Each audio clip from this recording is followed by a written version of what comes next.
In other news, following weekend attacks on Iranian nuclear facilities, the U.S. is now directly involved in the Israel-Iran conflict. Tonight, security officials say those attacks have sharply increased the threat environment against the U.S. and its allies. Erie News Now, Washington, D.C. correspondent Brendan Scanlon is joining us live with the very latest. Brendan, good evening.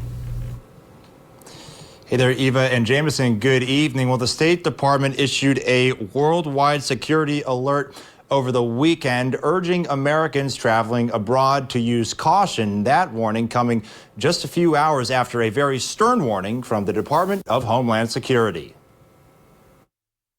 The strikes were a spectacular military success. After Saturday's strikes, potential new threats to Americans at home and abroad. The Department of Homeland Security saying Sunday, quote, the ongoing Iran conflict is causing a heightened threat environment in the United States. Low-level cyber attacks against U.S. networks by pro-Iranian hacktivists are likely. DHS also warning that the likelihood of, quote, violent extremists independently mobilizing to violence on U.S. soil could increase if Iranian leadership issued a religious ruling calling for retaliatory violence against targets in the homeland. Such an attack could result in a very serious and very heavy-handed response from the United States. Potential violence on U.S. soil is not the only concern among national security officials. Russia and Iran, just at the beginning of this year, signed a cybersecurity agreement pact where they would cooperate with each other on cybersecurity. Cybersecurity experts like Arnie Bellini are warning that risks could be amplified by Iran's growing relationship with Moscow and other U.S. adversaries. He says the digital front lines are expanding. Iran is not really known as a state-sponsored, cyber terrorist.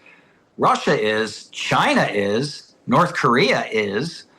And so my concern, I think the concern the United States has, is that there will be a pooling of their resources to retaliate against the United States. In the Middle East, U.S. assets are on high alert after short and medium-range ballistic missiles were launched from Iran at a U.S. airbase in Qatar. However, former Navy Captain Armin Kurdian doesn't believe the U.S. will retaliate for those strikes. I very much doubt that he will respond with retaliatory strikes. I don't think he has to.